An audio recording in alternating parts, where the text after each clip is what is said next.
Alors bonsoir tout le monde, une autre dose de Megillat Esther, cette histoire magnifique. Et cette fois-ci, on va reprendre le sujet qu'on avait parlé, je pense, avant-hier. On avait dit comment ça se fait que le roi Achashverosh, lui, il n'oblige personne à venir à sa Séouda, n'est-ce pas? Il va faire un grand festin et il ne force personne à venir et de manger et de boire. Et au contraire, il se rassure que le chef, il est cachère, c'est pas un bichoulgoy, c'est un juif qui va s'occuper, et que la viande, elle est glade cachère, oui, et que tous les vins qu'on va servir, ils sont les méhadrines, il n'y a aucun problème. Et pourquoi est-ce qu'il fait tout ça? Alors venez voir. Dès que le roi annonce, qu'est-ce qu'il fait Mordechai? Mordechai, tout de suite, il fait le contraire.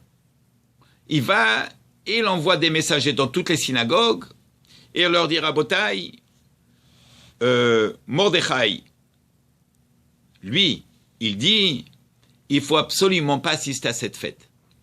Je suis invité moi-même personnellement. Moi, je suis le Sharamashkim. C'est moi qui est responsable sur toutes les boissons avec Haman. Haman, il a une partie, moi j'ai une autre. Eh bien, moi, je ne vais pas y aller. Et j'interdis à toute personne d'y aller. Ça veut dire quelqu'un qui va aller, il aura une conséquence. Alors, la question qui se pose tout de suite, comment, Mordechai, tu n'as pas peur? Tu vas à l'encontre de la volonté du roi? Comment c'est possible? Ça s'appelle Mored Bamalchut. Le roi, il invite, et toi, tu sors, et tu vas annuler cette invitation qu'il fait, et tu l'as fait d'une manière très ouverte, publiquement. Alors, comment ça se fait qu'on n'a rien fait à Mordechai? Il n'a jamais été puni pour ça. Alors, il va dire ici, Nir'a, Bebeur, Aïnyan, Alpi, Pashtut. Oui, il dit, regardez qu'est-ce qu'il dit. Le Or HaChaim Akadosh, il dit, Ki mishteze, she'asa she'shevat Yam Yisrael, asa'u vekva yadua ki Yisrael prushim mimachal haumot. Oui, c'est vrai qu'il avait fait ce festin de 7 jours, où est-ce que il voulait, soi-disant, séparer le peuple juif des autres, pour les encourager à venir. Voilà, on n'est pas mélangés, on va avoir notre propre table, on a notre propre séouda. Alors il a dit,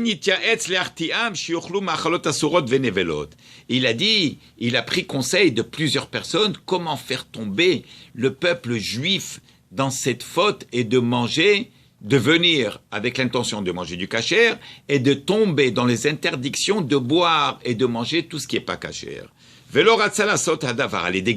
ne voulait pas le faire d'une manière forcée. Pourquoi? Si c'est forcé, quelqu'un qui est forcé à faire quelque chose, même s'il mange du non-kasher, il boit du non-kasher, il ne peut pas être puni parce qu'il a été violé, il a été forcé à faire une chose. Mais si quelqu'un il le fait de son propre gré, il mange du non-kasher, il boit du non-kasher, il sera puni sévèrement parce qu'il avait le libre arbitre, il a le choix. Mais quand on lui met un pistolet sur la tête, on lui dit mange, n'est-ce pas? Alors il est obligé, surtout si ça vient de la part du roi. Alors là, qu'est-ce qu'on voit? On voit qu'Achashverosh, il a tout fait pour que ça ne soit pas une situation forcée. Bon, alors, Kedesh Exorlem, la volée souda, très bien. Oui. Qui a zelem onesh, parce que s'ils viennent de leur propre gré, n'est-ce pas? Alors, ils n'ont pas de punition, soi-disant.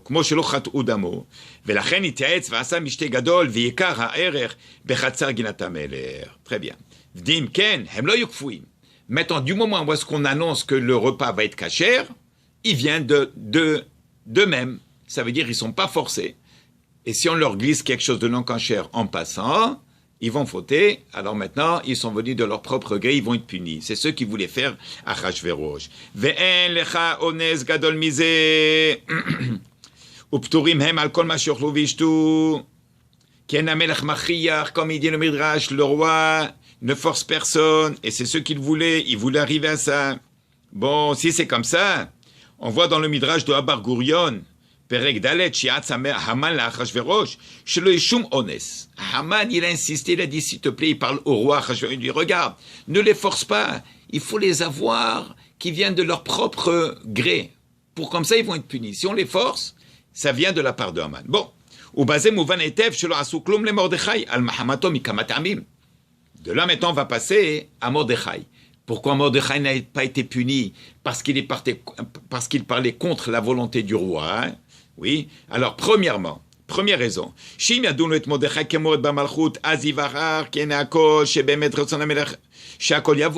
on va punir Mordechai aux yeux de tout le monde, devant tout le monde, ils vont dire, ah, donc c'était un piège. Si Mordechai ne va pas, et si nous aussi on ne va pas, donc c'est forcé. Pourquoi est-ce qu'on le dit que ce n'est pas forcé? Alors on a laissé Mordechai seul. On ne l'a pas puni, on ne l'a pas touché. Pour montrer à tout le monde, ah, tu vois, tu veux pas, tu ne viens pas. Même Mordechai lui-même, il n'a pas été puni. Alors donc, la deuxième raison,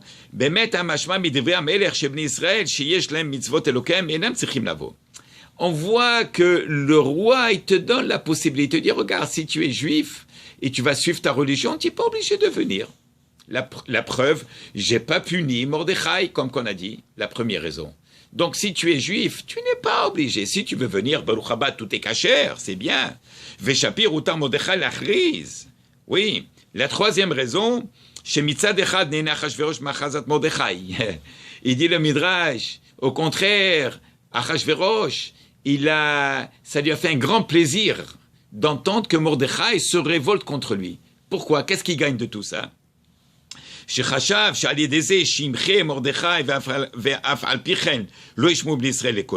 Que même si Mordechai se révolte, et peut-être les Juifs ne vont pas l'écouter, ils vont quand même venir, au contraire, ils vont être encore punis, oui, beaucoup plus sévèrement, parce que il y a ce qu'on appelle Be'azhara, quand on dit à quelqu'un, attention, tu sais que c'est Shabbat, il est interdit de faire ce que tu fais, la punition elle est plus grave. Quelqu'un qui sait pas, qui connaît pas les interdictions de Shabbat, alors il sait pas, Tinok Shenishba Damia. Mais on lui dit, fais attention, Be'azhara, on va le prévenir une fois, deux fois, trois fois, et il continue à faire la vera, donc la même chose ici. Il dit, Achashverosh, il dit, ben tant mieux. Lui, Mordechai, il va se révolter contre moi, n'est-ce pas? Je vais rien lui faire. Et les Juifs qui vont ne pas écouter Mordechai, ils vont venir de leur propre gré, ils vont être punis doublement, plus sévèrement de la part d'Akadosh Baruch Hu. Et c'est exactement ce qu'il veut lui, Achashverosh et Mordechai et Haman. C'est ce qui veut doubler la peine sur le peuple juif, Achashverosh. L'achar lo asa melech מעצם המחאה ותחתין קום תקמתו במרדכי הרבה מלך להפריז בסעודתו כדי לפתות את בני ישראל לבוא. Et de plus en plus, qu'est-ce qu'il fait? Achashverosh, il double Hersher. Il dit, voilà, je vous montre les mehadrin, kasher, glad halak, bet Yosef, tout ce que vous voulez. L'essentiel, ce que vous venez. Et vous allez voir que, en réalité, il y a un grand piège qu'il y avait là. Comme qui va nous expliquer le Midrash, on va laisser cette partie. Oui, où est-ce qu'il était le piège dans tout ça? Comment est-ce qu'Achashverosh, il a vraiment fait, il a tout planifié pour faire tomber les Bnei Israël dans ce piège amer et que malheureusement, on allait passer à travers. Oui, alors on laisse ça pour demain, Bezrat Hashem. Alors, Beruchim Tiyou, bonne soirée à tout le monde et s'il vous plaît, partagez.